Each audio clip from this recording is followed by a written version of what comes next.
Welcome to the Base Coat Brainiac podcast. My name is Austin. I am Chief Brainiac over at Base Coat Marketing. If you are a painting business owner and you are listening in right now, you are in the right place. So today, I have the pleasure of introducing Jody Underhill of RapidHirePro. Jody, thanks for being here, man. Hey, man. Glad to be here. Glad to do it. So I've known you for the better part of a year now as a mentor and as a friend, and you have personally helped us succeed on a number of levels. So I just want to first start off by saying thank you. We would not be here today if it were not for people like you who are willing to give more than you take. I appreciate it. Yeah, and it's just that's what it's about. We're in business to make money, but we're also in business to help people first. So good. Thanks. So the reason I've asked you to jump on this podcast today is to discuss a particular pain point of our clients and a particular skill set of yours, and that is hiring and retaining team members. So I spoke with an amazing human being, Tanner Mullen, last week, and we just scratched the surface of this topic. So today I'd really like to go an inch wide and a mile deep.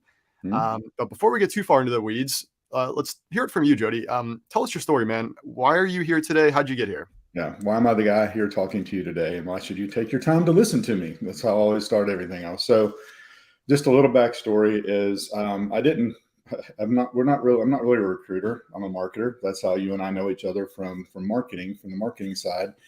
And so my backstory is I worked for the power company in Florida for almost 30 years, left there at the age of 45, started a marketing agency, got very successful very quickly, became looked to as a mentor and a coach very soon after that. And then about 4 years ago, we started working on the recruiting side because I had a former coaching client that came to me and said, "Hey, I'm doing recruiting in the trucking industry because I know the industry, but I don't know how to make things work. And I'm facing refunds. Can you step in and help me build a system?" So we stepped in, built a system, and I looked at it as like, this looks pretty easy. These truck driver companies look easy to talk to. So I went out in about 8 weeks and landed 12 different trucking companies ranging from 50 to 500 trucks. And along the way, my wife reached out to Tommy Mello, who has been a good friend of ours for 13 years, and said, "Hey, Tommy, if you need to find people, if you need to hire people, you should check out what we're doing. Not to sell them anything, but just share what we're doing." He said, "Man, fly out here. I want you to show me what it is, and I want you to do this for me." That was 2 years ago in June or end of June, July. And since then, we have helped over 200 home service companies with their recruiting across the U.S. and Canada. And we've worked with every type of home service out there. And whenever we started with painting, I was like, I don't know how we were focused like HVAC and plumbing, electric, garage doors. And we had a fractional CFO in the painting world that came to a conference where I spoke and started referring us. And we've been very successful with painting companies, helping them get both experienced and bringing in new painters from that system. We have a unique way of going about doing that. So that's the backstory. And like I said, we're not recruiters, we're really marketers. And what we're doing, instead of marketing for customers, we are marketing for candidates for employment. Okay. Fantastic. So you've touched on a few points that I want to dive into. So let's get into it. Yep. You've already established credibility on working with painters in general. And can you actually just elaborate on that a little bit? I know we've spoke on this in the past. And what is your experience with hiring for painters in particular? So we work with a couple of larger painting companies. It doesn't matter. We work with both large and small specialty companies that all they do is paint siding, like up in Canada. But the thing is, it's not about necessarily just hiring painters. It's about finding qualified applicants for what you're looking to do. Because there's a ton of painters out there that might say, "Hey, I want to work with you," but might not always be the best choice. A lot of people use the job boards like Indeed and Simply Hire and ZipRecruiter, and that's fine because that's all most people know to do. But what we do is we find people, we run ads on Facebook and Instagram. And by doing that, we're getting the message and getting the ad in front of people that aren't necessarily looking for a job, because I don't care who they are. I mean, I talk to a dozen companies every week, and they always say some are looking for experience, some are looking for brand new people that they want to train. And the thing is that no matter what level of experience you want them to have, if they're any good at all, even the ones that don't have any experience, if they have the right attitude and aptitude, they're already working somewhere. They're not the ones standing in the unemployment line. So you have to get your message in front of them when they don't necessarily know that they should be looking for the opportunity. Because what we're doing really is sharing an opportunity, just like anything in Facebook, right? When you run Facebook ads, you're putting it in front of an audience that might not necessarily be looking right now for a painter. But when you show them all the great results and the things that are there, they pay attention to it and they enter into your funnel. We do the same thing, and we do it through Facebook and Instagram, but it's not only getting the lead, it's then moving them through a very specific filtering process to get you only the types of applicants that you should spend your time talking to. Okay, so I want to pause right there because I think it's a really important point that I want to hammer down on is the fact that you are not recommending your clients go post on Indeed. And the difference, can we just actually elaborate? What's the difference between hiring and recruiting? Is there one? Yes. So think about this. So I go back to something most people can look at as college football, right? They recruit a ton of people, but how many spots do they have on their roster, right? They only have so many spots that they can fill, only so many scholarships. So they recruit, looking for the best recruits to then offer a scholarship opportunity to come play, to get them to commit to come play at their school. It's the same thing here. Recruiting is basically getting the leads and then filtering down to a person that fits the avatar that you're looking for. Then the hiring process starts, and it starts with bringing them in, not only making an offer, but then also bringing them through another filtering process of background checks, motor vehicle reporting if they're driving your vehicles, drug screening, and those things. That goes into the hiring process, and then there's onboarding. Because a lot of people say today, I've sent people offer letters, or they said they're going to come to work for me, and then they don't show up. Yeah. Well, it's because you don't pay attention to them. You have to continue to stay in constant communication, even after they've said yes, after they accept your offer. You have to continue to remind them of all the things. And I mean, there's a number of things you can do in that onboarding process, which we don't really get into that part, but we do work on the retention side once they come in. But yeah, recruiting is getting as many people as you can to see the opportunity to raise their hand and say, yes, I'm interested. And then filtering them to the point of actually making a hire. So on Indeed and all these other job recruiting sites, LinkedIn, you're finding candidates that are sitting on the couch that are looking for a job because they need a job. You're saying on social media, posting ads out there, you're finding people that already have jobs that may not be looking for jobs. So that is the real big difference between recruiting and hiring is you're pulling people away who might already be a rock star at another company and asking them to come on your team. Is that an accurate assessment? Yeah. Basically what you're doing is you're not really asking them yet. You're sharing with them there's an opportunity that looks better than where they're currently at. Let's face it, no one is going to move from one company to another with something that doesn't look as attractive. And that comes down to how you frame your offer. Because like you said, they're sitting on a couch or whatever, they're scrolling through, they see the latest brisket knife and the latest in their neighbor's kid's soccer game or what their friend ate for lunch yesterday. And then boom, here is your ad for hiring experienced and apprentice painters. It's got to stand out to get them to stop scrolling. You go, hey, I want to look at this. And it comes down to how you frame your pay, how you frame your benefits. And we can go deep into that. The benefits aren't necessarily healthcare, vision, and dental. Those are great, and everyone sort of expects that. But there's other benefits that you can put there. And what we do is we lead with benefits and we follow up with requirements. Because I tell people this all the time. It's like, look, when you run an ad to get a painting client, you don't run an ad going, we are looking for homeowners that have a minimum of a 3-bedroom, 2-bath house, that have a 720 credit score, that pay their bills on time, and need to have some painting done. If that's you, we'll come to do painting at your house. But that's how most people run job ads. If you have this and this and this and this, then we might take a look at you. You got to flip the script, and you got to make it so we now have opportunities for apprentice and experienced painters. And at ABC Painting, we offer this, this, and this as far as in a paragraph, and then the benefits. And if you have health, dental, vision, that's great. But there's other things like if you provide them uniforms. I don't know many painting companies that don't provide uniforms. I mean, they might not provide the pants, but they have logoed shirts on, right? If you provide them with a gas card, if you have a fully stocked break room, if you have the PTO, the vacation time, if you have ongoing coaching and growth, everybody has that, but nobody lists it. If you have advancement opportunities, those are the things as far as the other benefits that you can put in there. What is that thing? And I call it, there's a USP that we talk about in marketing, unique selling proposition. Well, we have a URP. Well, I want to know what your unique recruiting proposition is. Why should somebody stop and take a look at your ad, leave where they're currently working, and come work for you? And This is when you think brilliant. about it that way, it kind of makes it simple. So you mentioned stopping the scroll, and on Mhm. Facebook and Instagram, there's that infinite scroll, all day long. You can just sit there and scroll. What do you do visually from a creative standpoint to capture that attention and interrupt that scroll? It's very simple. You want to have everything matched. You want your logo, everything there in a framework, but then the picture needs to be your wrapped vehicles, needs to be happy people doing work, somebody actually painting. I had a conversation yesterday with a company that does like multi-story painting, and they said their trouble was finding people that aren't scared of heights. I'm like, well, have you ever mentioned that? I said, do you have pictures of people on 3 tiers of scaffolding or on a 40-foot ladder at the top of it painting? That's what needs to be in the ad, so they see what they're getting into. Because that's not going to attract people that are scared of heights. That's going to Right. only get people's attention to say, yeah, I can do that. But the thing is, it's like the happy people with a logoed shirt on doing work and your wrapped vehicles get their attention.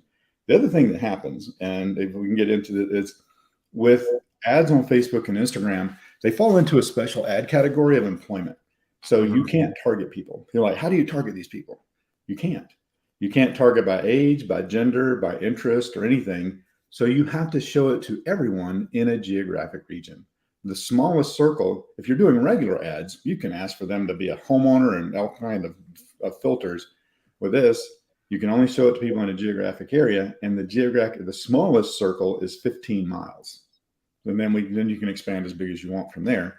So two things happen. One is you need to always make sure your ads are shareable, and then so that if a spouse or a friend or a parent sees it, they can share it with them on Messenger. The other thing, and they can share it other ways too.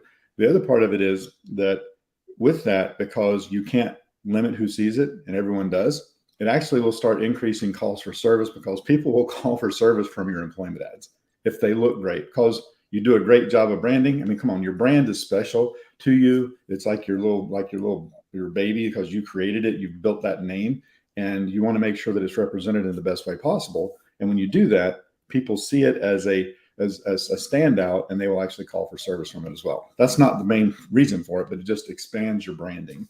And I mean, your it makes sense though, because we have so many clients that will run ads looking for new opportunities yeah, and they'll get job seekers. So there's no reason it shouldn't happen the other way around as well. So obviously you did bring up a good point. On Meta, there's very specific limited targeting capabilities for all of the different legal laws around hiring and labor.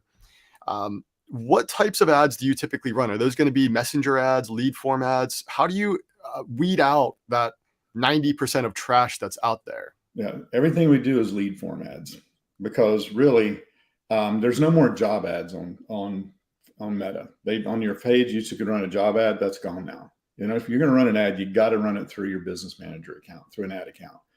And everything we do is lead forms because if you do Messenger, you can only talk to them when they're on Facebook, and you can only talk to them for about 14 days until you lose the ability to do that. Not everybody's ready to take the next step within 14 days. What we do is we take the information, we take those leads off of Facebook, we pull them into our system so we can start communicating with them via text, via email, and via voice drops or ringless voicemail. And we do it so that they instantly get the message because you probably run into this. People say, those social media leads are no good because people say they don't remember filling out the form. Whenever they get the message within about 5 to 10 seconds of filling out the form, they don't forget it. The other thing we do is we send them a picture of the ad along with the text message. So when they get that, it increases the awareness. It shows your branding again. They know exactly who it is without even having to open the thing and look at it, and it gets more attention. But you can't stop there. You have to put them into a sequence of reminders or nurturing sequence to continue every day, a different text message, different email every couple of days, a different voice drop, encouraging them to go fill out the application. So it's a continual, just like you nurture leads that come in as a customer, you have to nurture employees. And some people say, well, if they don't take that step, then they're not that interested. I don't want them. Well, 5 years ago, that might be so. Not today. You have to court a candidate because remember, they're working somewhere else. No matter what, you want attitude to hire for right attitude and aptitude. So you have to kind of just like You think those coaches don't, if those college teams don't go make visits or text people or call people when they're recruiting them? Absolutely. They're courting them. You got to do the same thing today with recruiting. This is such a different mindset. I think most people are under the old outdated concept of let's put friction on hiring forms. They have to prove themselves to get in the door and then we'll sell them. With recruiting, it's an opposite mindset of you have to court them. You have to get them into your pipeline. You have to get them interested and excited, and then you do the filtering. So let's talk about what does that filtering look like? So we have very limited targeting capabilities using social media ads to find job seekers or find those who we want to bring onto our team, I should say. Mm-hmm. But how do we weed out the top, let's say the 90% of trash that's out there to get to that top 10%? There's a number of ways you can do it. Our filtering, I'll just explain our filtering process, and it's nothing that anyone can't implement. It's just we've kind of refined what we do because we've worked with so many companies now. The first thing you want to do is have them do some type of skills assessment. And this isn't necessarily, do you know how to cut a line or tape a window to paint it or whatever. This is soft skills assessment. They're going in, even if they're going into people's homes or going into businesses, how do they communicate with people? How does their decision-making processes work? And so it's their communication style and their soft skills or situational awareness. If they score decent on that, then the next step is we have them do a DISC personality profile. And what DISC is, it scores you in 4 different areas for those that don't know. And you have a D, which is dominant, an I, which is influencer, S is a steady relator, and a C is a cautious thinker. And everyone's a mixture of them, but you stand out in one more than others. And so it depends on, if you're hiring a salesperson, they're going to be higher on the I for the influencer side. If you're hiring somebody that's going to go out and going to go job to job that's already been pre-sold and just show up and do the painting, they're going to be more on the steady relator side. So you can kind of filter that way. It's not a perfect science, but it gives you a leading indicator. The next step is, and I have people tell me all the time, they're like, I ask them, I said, let me ask you something. Somebody pulls into the parking lot and you see them pull in the parking lot in their vehicle and they get out and they walk across the parking lot. What do you think about them as they're walking across the parking lot? And most of the people I ask that, they go, I can tell by the look of their vehicle and the way they're walking across the parking lot if I even want to talk to them or not. So the thing we do to kind of help that, which everybody loves, is we do an automated video interview. And so with that, they get a link, they click it, they go, they put in their information, and then it says, we start off usually with what's your favorite sport, what drives you to win. And then so it's an easy question. It's a softball question. Everybody can answer that. And then we go into the more specific questions. And every different home service industry has different set of questions, but you can ask them any 4 questions after that one that you want to. We have a whole list of questions, but there's questions like, what's your greatest achievement? Whenever they say, if they're a 40-year-old person and they say their greatest achievement is graduating high school, is that going to be the best fit for what you maybe? But I mean, that's you. So, and the other thing is, you never know what you're going to get, and you shouldn't judge a book by its cover, but you kind of can, because with that, I mean, if you look at that video and the person's sitting there and they look like they're on the set of Hoarders with all junk and stuff all around them, that's how they're going to treat your equipment. That's how they're going to treat their job site. If they, you shouldn't judge a book by its cover. If I was applying for an apprentice painting job, you would not hire me. You would not interview me because I look like I would be better suited to be a shopping mall Santa Claus rather than starting to learn a new career. So you can do that. And my favorite one is a guy in Las Vegas wearing a logoed shirt, sitting in a company van, answered the first question, didn't realize it rolled over to question number 2. This is a clean cut guy looking very professional. Tapped around for about a minute, picked up a 1-hitter pipe and fired it up. Just like, so just, it's like, I remember my first time too, but it wasn't on camera. So Yeah. it was kind of, he called, he goes, I think I messed it up. I'm like, we got it. You're just lucky because of privacy laws that we can't share that with your current employer. But in any case, so that's let's what we dive do in the filtering process. So yeah, you brought up a few really good points. The skills test. What kind of skills test do you recommend outside of, let's say, obviously the DISC, the personality profile, and the video interviews? Are there any particular questions or skills tests that, let's say, a professional painting company should look to implement to help weed out that bottom 90%? Yeah, basically, like I said, there's a ton of them out there, and there's a number of different things you can do. I don't know the names of all of them, but We chose the disc simply because it's easy and it's quick for them to do. Unlike a Colby test, which is, if for management, you probably want to have them do a Colby survey because that's more in depth and it gets really nitty gritty on the questions. But we've actually created our own skills test for for in office and management. And with it, like I said, it's more situational awareness. You come across a situation you've never seen before and you don't have an answer right off the top of your head. Do you call your supervisor? Do you watch a YouTube video, call a friend, or just do the best you can? And it's, there's like a number of questions like that to figure out to see how they make decisions. So it's kind of tough to do a painting skills assessment. It's tough to do an HVAC skills assessment. It's not an assessment. Do you know how to sweat a fitting or recharge a compressor? Do you know, like I said, do you know how to cut a line, or do you know how to spray the outside of a house without it getting on the neighbors? There's kind of hard to do that. So it's more of the decision making. So Yeah, I don't really have a clear answer because, like I said, we created our own. And I didn't do it. I'm not that smart. Our team put it together because they're the ones that manage and run everything. absolutely. So on the DISC assessment in and of itself, are there certain profile types that you like to look for based on the job that you're hiring? Absolutely. Like I said, and if there's going to be, most of the time when you're looking at hiring painters, they're going to be more on the steadier, later, cautious thinker side. If they're going to be a crew lead, they need to have some D for domination, for dominance in there. If it's going to be somebody you're hiring to go out and sell the jobs, they need to be very high on the influencer scale. And like I said, it's not perfect, but it gives you a great leading indicator. And I kind of look at it from the standpoint where it's more cut and dry, like with HVAC. There you have service technicians and you have installers. Because a service technician has to be able to not only diagnose and repair, they have to be able to sell the homeowner on the best solution. An installer, they even drive a different truck. They drive a box truck, they carry condensers and compressors, and they're going to a job that's been pre-sold, and they're just going in to do the job that's laid out in front of them. They're on the steadier, later, cautious thinker side.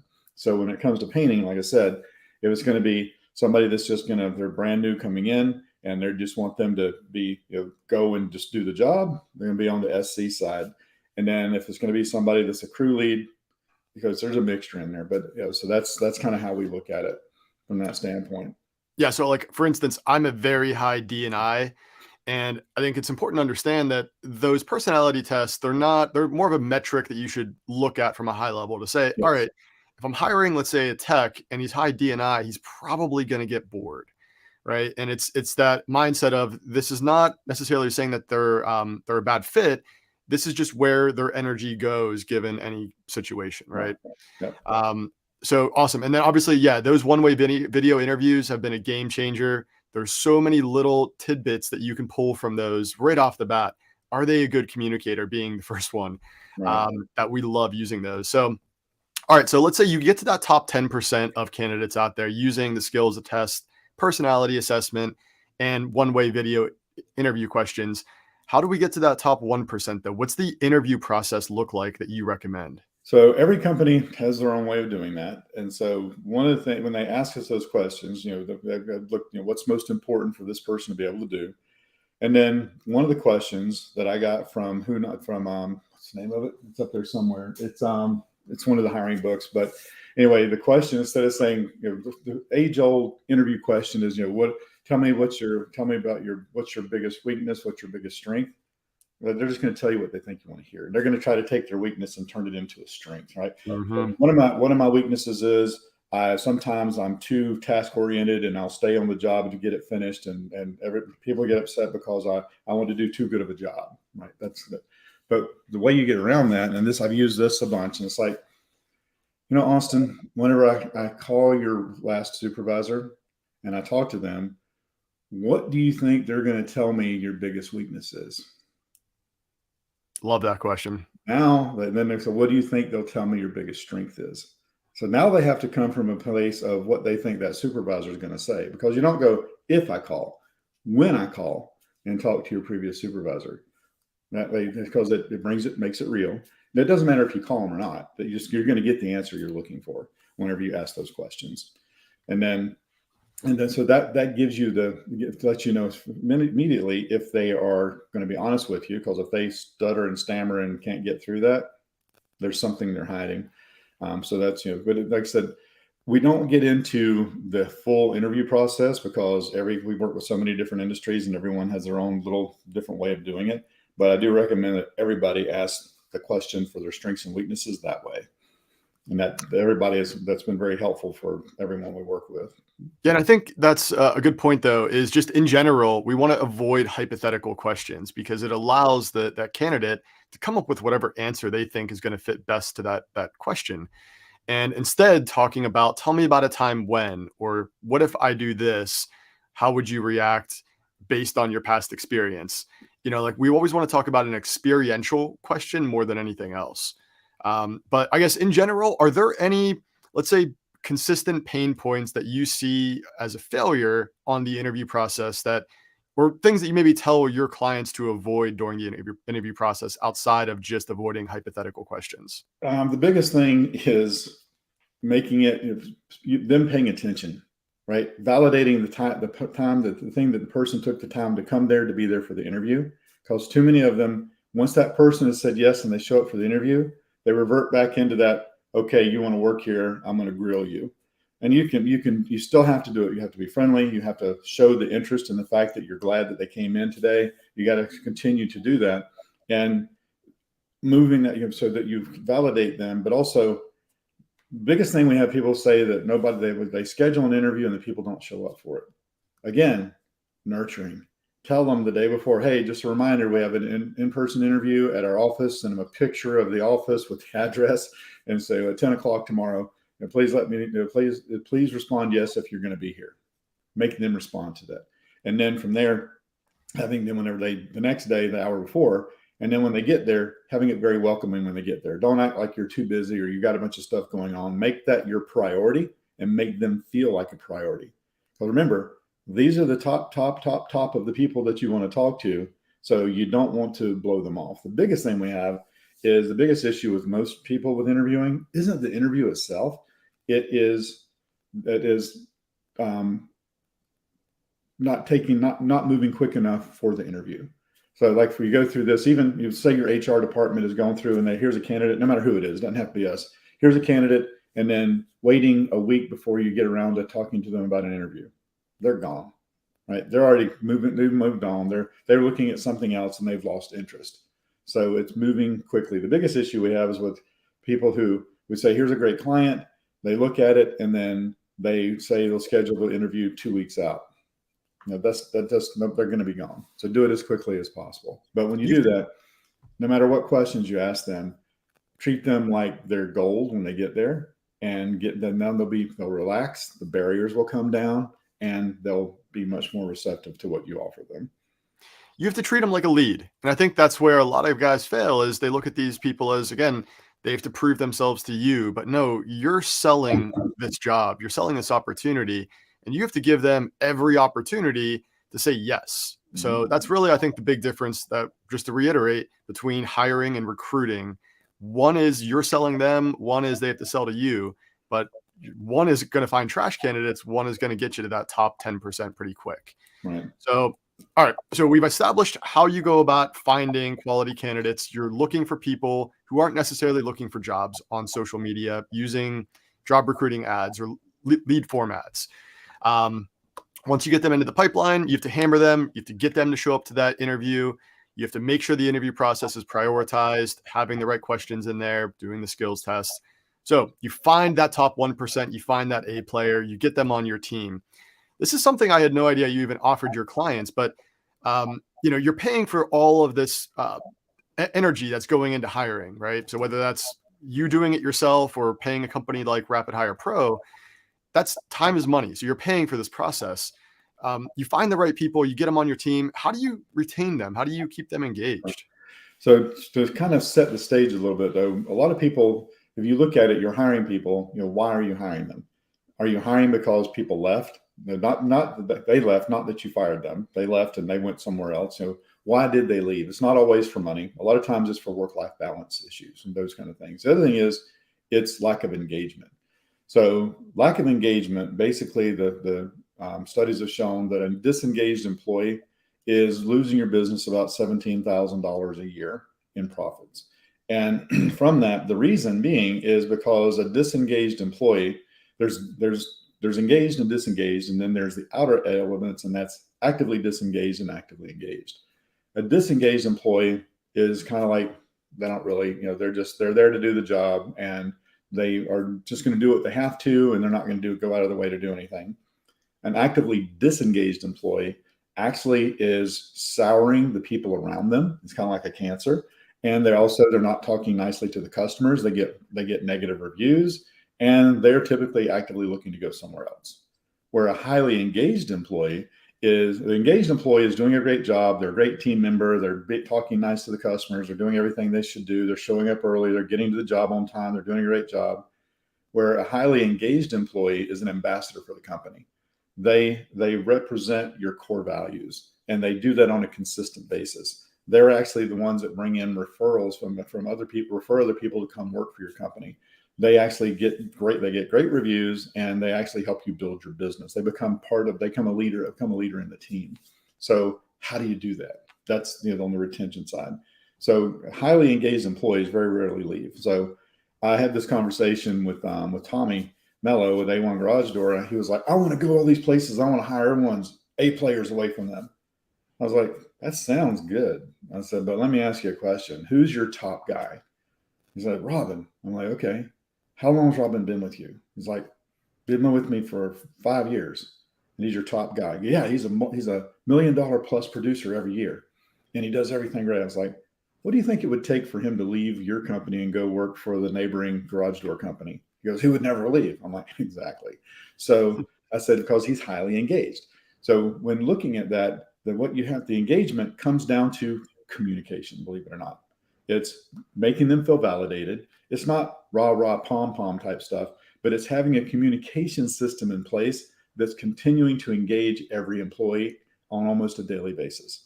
And it falls short. A lot of people use different services and they bring it in. Yes, this is going to help promote that.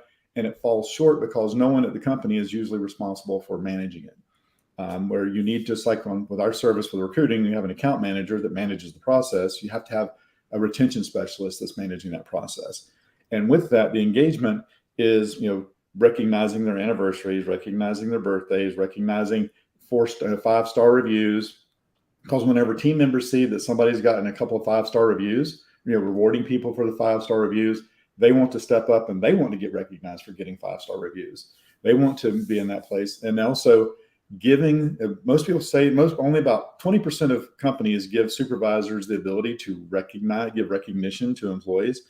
And only about 8% allow employees to recognize other employees.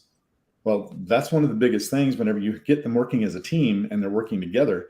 Do you think that, back to that sports team, that those guys aren't recognizing whenever somebody else does a great job? Of course they are. And it's, putting it in that place where you have that constant engagement with them. It goes a very long way. The other thing we didn't talk about, the cost of losing an employee to go somewhere else, is a minimum of $26,000. Yep. Minimum. It can be more than that depending on how much time, effort, and energy goes into training the new person. So, it really comes down to, spending like less than $1,000 a month to have a retention system in place that makes it where you can, and any system, not just us, any system that can do that to help engage them and keep them feeling like they're part of the team goes a long, long way. It also, having that retention, it does a number of things. It increases your profits, usually around 20%. It increases your employee retention. Employees it reduces absenteeism by up to 30%. So all of those things, and it's kind of a snowball effect. It seems kind of minuscule that, we're just going to communicate with them. That's rah, foo, but human psychology is human psychology. Everybody feels good when they're recognized for doing a great job or having the ability to engage and interact in a way that brings the spotlight to them. And that's really one of the ways of doing that. And it can be little things. You can having it so that you share the same information with all employees at the same time, and making it where they have a system that they can utilize to respond back as well and recognize people and have communications and have conversations.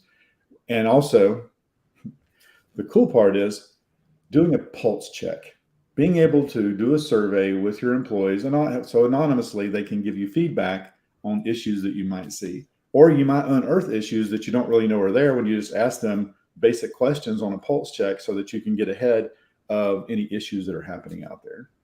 So that's one of the great ways of doing that. And then they feel part of the team. And then why would they leave and go somewhere else? Pulse checks are so important. We do that monthly with all of our employees. And yes, the important part there is anonymous. In order to get honest feedback, it needs to be anonymous. Maybe break it down by team at most. But Right. that is so critical. Communication is a big part too. And I think this is where recognition, from what I've heard in the past, and I'd love to get your opinion on this, it's more about recency than impact. Meaning, it's better to tell somebody something positive more often than wait for that like one big impactful moment where you're like, oh, that's a massive win. What do you, any thoughts regarding that? Yeah, because I mean, like for instance, internally with our company, we have our core values. Our employees, you get recognized for embodying those core values, and what that does is, so therefore, when they're doing that, it becomes the recognition comes more often rather than a huge impact. A huge impact is okay, but the recency and how often it happens is the thing that makes the most difference. And when you have a purpose to it, not just, hey, Austin did a great job or Jim did this. It's like, Austin actually completely embodied our core value of integrity. This happened on a job site, and instead of trying to cover it up, he went and explained it to the customer, made it right so that we were able to keep that client and actually turn them into a 5-star review. Where that's an example of recognizing someone for embodying the core value. Or if your core value is teamwork, hey, Jim was over here, he finished up early. Tom was running behind on this job, and Jim went over without being asked, asked Tom if he needed help, and went over and helped him get the job finished. So we got it finished on time and actually got whatever happened to get a bonus or whatever. So doing it in that way and how they embody the core values. And again, it seems kind of woo-woo, but I guarantee you there's a lot of companies that are on here that are seeing this, that you have core values on your website. Do your employees know what they are? Do they know if they're embodying them or not? Or how many times have you communicated? Yeah, you have a vision statement, you have a unique selling proposition, and you should have core values, but do they know what they are? Do they know that they should be embodying them? Right. So you've mentioned core values a lot. And, I, as a business owner, never fully understood how critical core values are to running your business. It was something that, like most other business owners at an early stage, thought, oh, I'll just throw some core values on the website to make it known that this is what we stand for. But from a recruiting and retention standpoint, how important is that? Do you work with companies without core values? Yeah, because I mean, even if they're not published, they have them, and we'll ask them, because we do, after they say yes, we want to work with us, and we do a clarity call. We ask them those questions. And we on our onboarding process, we want to know what their unique selling proposition is, what their core values are, explain their corporate culture. Because corporate culture is a big buzzword in all of the home services industry. It's every industry. But what is your corporate culture? How do you describe your corporate culture?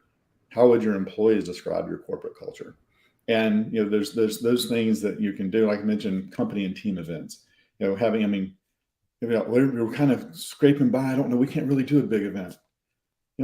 Bisquick only costs like $3 a box, and a couple pounds of bacon, and a flat, a Blackstone grill. You cook them breakfast once a month. That's a company and team event that brings everybody together. So it's that's part of the teamwork. So the corporate culture has to be that they feel also that they can speak up, that they can come to them. So yeah, we want to know your core values. We want to know your vision, your mission statement. We want to know all those things so that we can then embody those into the ads that we create, because the language is different depending on what your values are. And it's not just we don't do anything cookie cutter. Everything we do is customized to every company we work with. Are there some similarities? Yeah, because that's the way it works. But everyone is completely different. We have one company that on there, they had vision, health, and dental. And the thing that got their attention more than anything else, I mentioned earlier, but they put on their ads that they have a fully stocked break room. And that got more comments than anything else. And it's like, that's the other thing is you're allowing them to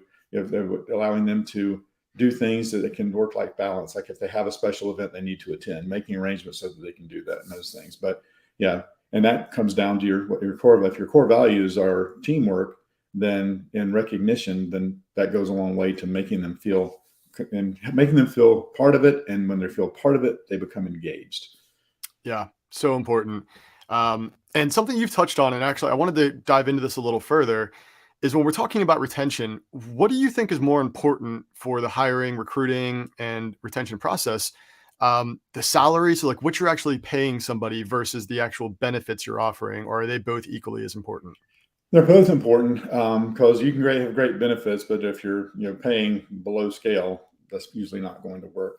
You can get by with average pay with great benefits because we have. Let me give you an example.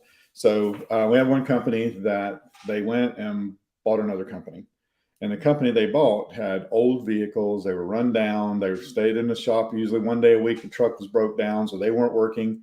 The new company came in, rebranded, bought new vehicles, put it in there, brought in training, and they went from having to do like 11 things a day to only having to do 4 and making more money. So even though it looks like it's different, but they can get to the point where they can do more. So the benefit was the fact that they didn't have to change their medical, health, dental, vision, or anything like that. They changed their work experience. The experience that they have whenever they come to work. They come to work with a newer vehicle. They're not going to worry about being broke down. They're able to go from job to job. They're able to have a great presence in the community. They feel proud of the brand. They don't have the lettering falling off. They don't have the white free candy van that they're driving around in, the molesty van. So they have those kind of things. And so it's what we see is with average pay, the benefits went out. And with that, the work-life balance means more today, really, than some of the medical, dental, vision is important. But these days, you can compensate for that and let them make their own choices. Yeah, and I guess how important is it when during the interview process when we're talking about pay in general? Is there any red flags you should look out for? If somebody wants more pay than you're offering, but you feel like they're going to be a good fit, is that a potential issue down the road where you're going to be concerned about them walking out because you're not paying them what they initially asked for? There's several things that come to mind with that, and one of them is that's okay. They're going to be great. They want more money. What is the track record that causes them to feel that way, and is it something that you can do and without it causing turmoil with your existing employees, right? So you might, and the thing is, instead of more pay, you can do things like give them a sign-on bonus. So it's not a long-term increase in pay, it's a short-term increase in pay. We have that with a lot of when you're looking for experienced people, offering a sign-on bonus. And the other thing is keeping in mind, no matter what you run on your ads on Facebook and Instagram, your employees are going to see it. So make sure that you're prepared for for any backlash that's going to come from whatever you're running. And one of the things here's one of the things it's like, it usually doesn't become a problem if you bring it along through ramping through your system of filtering. And one of the ways that we do that is, let's say, like we have one of our painting companies up in Oregon, and we ran their ads, now hiring apprentice and experienced painters, earn up to $30 an hour, no experience required. That doesn't mean they're going to earn $30 an hour. That means that they can earn up to that. Or let's say that you're paying $18 an hour for new painters, but they can get to $30 an hour. So the way of positioning that is, we always position it as ready for a new career. We don't recruit for jobs. We want them to come in here with a long-term vision from the start. I'm going to come here and I'm going to stay here. It's ready for a new career. Now hiring apprentice painters, $720 a week. We don't say $18 an hour because that gets combative comments of, I can make that flipping burgers or whatever. Get paid. So, but $720 a week is the same thing, but it sounds like more. Yeah. So $720 a week, get paid to learn, starting at $720 a week with a clear path to $30 an hour is $60K, with a clear path to $60K plus. Now, whenever they sit down and say they want more money, it's like, well, like we mentioned, there is a clear path to get here. And these are the milestones. If you hit that, you're going to get to exactly what you need to be. What we can do in the meantime, if somebody that you want to bring in, you think they're going to be a good fit, you can offer them, it doesn't have to be huge, they're already sitting in your office, offer them like a $1,000 sign-on bonus. We have some companies that go all the way up to $5,000, but you can do something like that, or just something to get them to see it as more attractive, but yet they have a clear path to get higher than where they're currently at. And a lot of times that will suffice. So an important point here is job descriptions. And when we talk about pay scales in particular, are you looking for a job description before you can start placing anybody? What does that look like on your end? Yeah, we want to know. Here's the thing: we're going to take your job description, because most companies are writing job descriptions, and when you're using job boards, guess what? They're taking whatever you wrote yourself and put there. Most people are not hiring copywriters to write their job descriptions, so they're just boom. It's the standard one ad. You can go on Indeed and see them time after time after time. The thing is, the ones that are written well stand out. So what we do is we take your job description and we rewrite it in a way that leads with the benefits and all the reasons they should come work for you, and then follows with these are the requirements at the end, encouraging them to be there. The other thing that people miss out on is you need to do things that make it stand out. You can't really do it on the job boards, but when you run an ad, put emojis in it. When you describe something with paid time off, or vacation, put the little emoji with the beach with the umbrella. If it's medical, dental, and vision, you put the little doctor guy there. If it's new company vehicles, put the van emoji. That gets attention, right? That gets people to look at it and go, wow. But so with that, the job description is critical whenever it comes to getting their attention. Think about it like a regular ad. Think about it. Your job description is an ad. Even if the only place you're putting it is on your website, on your careers page, it's an ad. You're selling them on looking at the opportunity of coming to work for you. Whenever you change your mindset to you're selling them, you're getting them to make a buying decision or a moving decision. It changes the framework of how you look at what you write with the job description. Yes, you're looking for people to do this, this, and this, and the result is from that you get this benefit. You get all of these things that's going to cause them to say, this is a great company that I want to go to work for, and I want to be there long term. Yeah. And I think the important part here is noting the difference between a job description, which is the KPIs, the daily tasks that they're assigned to, the boring job description, and a job post, which is more of an advertising selling mindset. I think a lot of guys. Yeah. I'm sorry, you want to have your job description in office after they come in, that's in your manuals, right? But most people, the problem they do is they post their job description on the job boards as an ad. Yeah. Yep. And look, I'm guilty of that myself. As a business owner, I was like, yeah, let's just throw some job descriptions on Indeed. Let's see what we get. That is not a solid way to go about hiring candidates nowadays in particular. Are there any common mistakes that you see on the retention side that if you could just like scream from a mountaintop, stop it? Is there anything that comes to mind that you would like to impart on anybody listening in?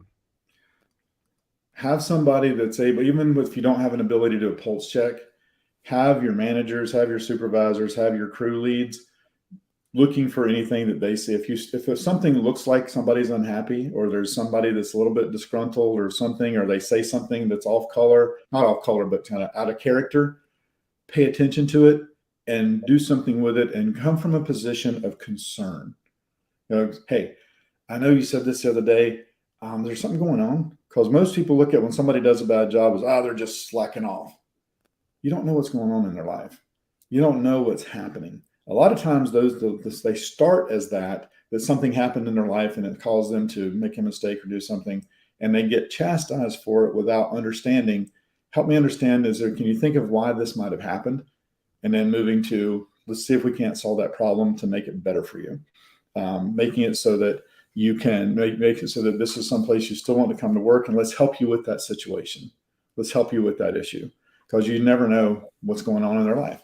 And we had one of our clients that told us a story where they had somebody that just started, were being late to come to work, and it turns out that their wife was in the hospital, had cancer, was going through chemotherapy, and he has 3 kids, and he was late because he was having to drop the kids off at school. But instead of coming and explaining that was his problem, he felt ashamed. He was trying to do the best he could. And instead they go, look, no problem. We can rearrange it so that you can work the shift because you're such a valued and valuable employee or asset to us. We'll make it so that take your time, drop your kids off at school. Then when you get here, they change the work assignment during this time that she was going through chemo. Because you don't know. Nobody knew that because he didn't tell them. You don't know if you don't ask. And so finding out what's going on before you just figure that they're just slacking off or they're just a loser, because It's not always the case. So important is don't react. Instead, be proactive or identify and come from a place with compassion. When we look at when, let's say, an employee fails, I always approach it from the mindset of would a reasonable human do this? Yeah. And if the answer is no, then there's probably something else going on there that you need to dig into. So I think that's an absolutely fantastic point. Now, something that a mindset that I've always had whenever it comes to hiring and recruiting is hire slow, fire fast. Your company name literally includes the words rapid hire. So you obviously have a proven process to address both. For someone interested in looking into a company like Rapid Hire Pro, what should their expectations look like? Sure.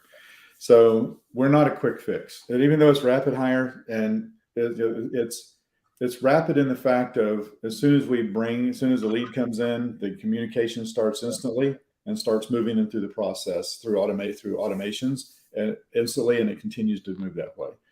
Where it becomes rapid is in the fact that whenever someone internally is doing the recruiting themselves and they get a lead that comes in, they have to work the lead. They have to call them. They have to text them. They got to get an application filled out. Then they got to vet the lead, usually with a pre-screening call. Then if make sure they're qualified, then schedule an interview the candidate. But first, you got to get them to show up for the interview and then finally hire them.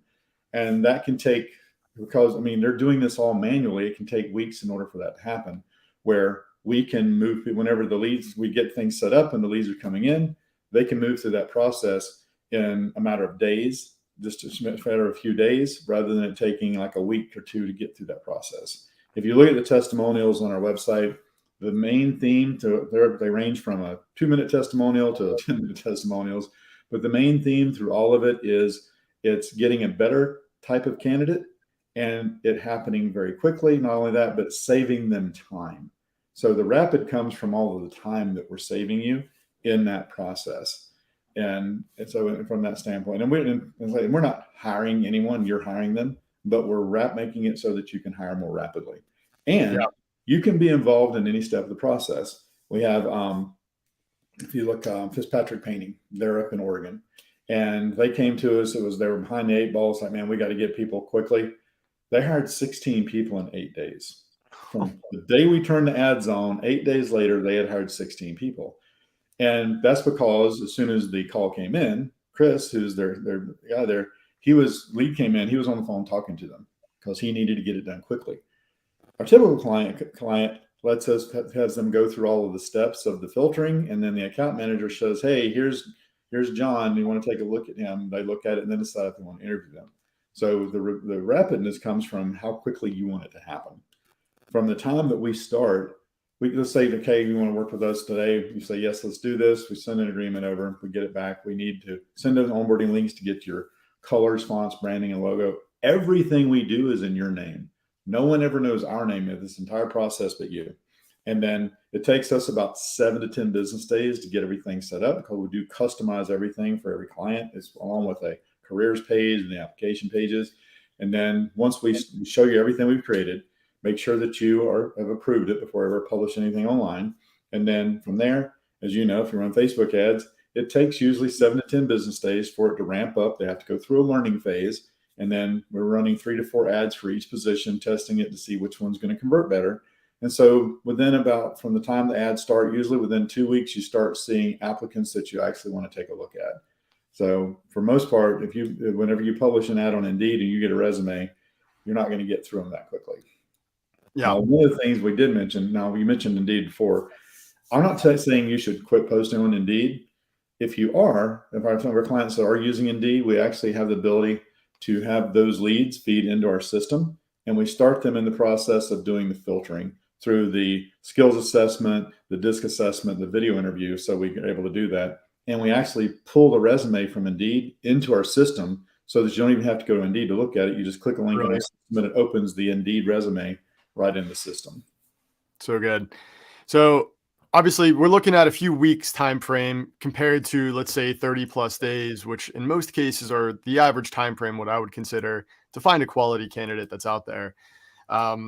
What's your services charge? Like rough pricing? Are you charging per candidate? Is it a monthly thing? How does that all work on your end? Most recruiting companies charge you per candidate, right? So, but the difference, we have flat fees. So it's the same price. It depends on how many positions you're recruiting for. So it's different for a single position than it is for three. And a position is a job description. And so let's say you're hiring a crew leader, a regular painter, a CSR, an office manager. Those are different positions. But if you're hiring experienced and apprentice painters, that's one position. So with that, and you have to look at it before I have the price conversation, I ask them, what's your UMR? We talk about MRR, monthly recurring revenue, right? And so with this, I ask them what their UMR is. What's your unrealized monthly revenue? And with most painting contractors, their unrealized monthly revenue from having an empty spot on the crew is usually somewhere around $15,000 and up a month that they're not realizing in revenue. And so when you look at that conversely, our cost is less than 10% of that a month. So it comes out, and that's not for a hire. That's for however many you hire. So like Fitzpatrick, when they hired 16 people in 8 days, they paid the same price as if they needed to hire one. So our fee is flat. It depends on, it doesn't change. And then the other thing is you're paying ad spend directly to Meta. You're paying it directly to them. And anybody that's going to run your own ads, I recommend about $20 a day. That's the default. And we find that if you double it, it doesn't double the leads. Yep. It doesn't really double the leads. So $20 a day is about what you're going to spend per position, per location. The other thing that we do that people like, if it's multi-locations, we don't charge the same. We don't double it for another location. We only charge $500 a month for an additional location, no matter how many positions there are. So it winds up being, rounds up being around $1,500 a month. Okay. Or that's actually less than that, but for the simple math, it's actually a little bit less than that. Yeah, that's brilliant. I love that strategy. When we're looking at a percentage of like the annual salary or something like that, that can get pricey. And I think this strategy makes a lot more sense to a lot of the potential painting company owners out there. So let's say I own a painting company. I'm looking to hire immediately, and I want to explore more about RapidHirePro. Where would I get started? It's this really obscure place you would never figure out. It's rapidhirepro.com. And so the thing is, right at the top of the page, there's a schedule button. And here's what happens. Okay? When you schedule a call, you're scheduling it with me. I'm the owner of the company, founder of the company. And on that call, it's not a sales call. This is, if you've got valuable information from this, on that call, what I do is I ask you specific questions about what you're looking for. And then just as I talked about different things, I ask you your pay, your benefits, and I'll actually walk you through a structure of what that should look like so that you can utilize that even if we're not the right fit, because I record every call that I do and I send you a link to the recording along with a proposal if you want. So it's really more of going through recommendations for what should happen for your business depending on your hiring needs. And if we're not a fit, I'll tell you, like if you need to hire one painter, it's probably not going to be a fit financially because we do charge what we do. If you fill the positions, we drop it down to like $297 a month until you get ready to ramp it back up again. But even if you need to hire one, when I do the call, you're going to walk away and you're going to have the recording to share with your marketing company or whoever you want to do of what it looks like. And I show you everything inside of our system, exactly how it works. So there's no pressure. If we do that call, I'll send it to you. And I don't even do follow-ups, Austin. Everybody, you should. Your good salespeople follows up. No, follow-up is just me saying, hey, you're going to send me money? So if you see it, you like it, you want to work with me, you'll email me back. Love it. We started this, 2 years ago. We landed our second home service client, and since then we've worked with over 250 across the U.S. and Canada. Wow, that is very similar to our sales process as well. We do not hard sell. We find the right prospects that fit our customer profile. So I think that's why we align so well here, Jody. Listen, we have there's been a lot of golden nuggets throughout this talk that I'm even going to take to our team in our hiring process and adjust the way we do things here. Is there any last little bit of information or anything that you'd like to impart on anybody listening in based on everything that we've covered today? Yeah, it's just basically don't wait. If you do have that person that's starting to, you look at, you're probably going to need to top grade. They're going to be leaving soon. Don't wait till they walk out the door to start the process. Understand and know, no matter what you do, you're looking at a 3 to 4 week time frame to actually start to have people to look at people that you actually want to talk to. So even like with Fitzpatrick, it still took us 2 weeks to set everything up for the ads to even start running. No matter who you work with, no matter how great a company is, it's going to take that. So start sooner rather than later. The other thing is, painting is seasonal depending where you're at. Like I'm sitting in Palm Coast, Florida. It's not seasonal here. You can paint every month of the year. In Canada, it's seasonal, especially for companies that like do nothing but outside painting.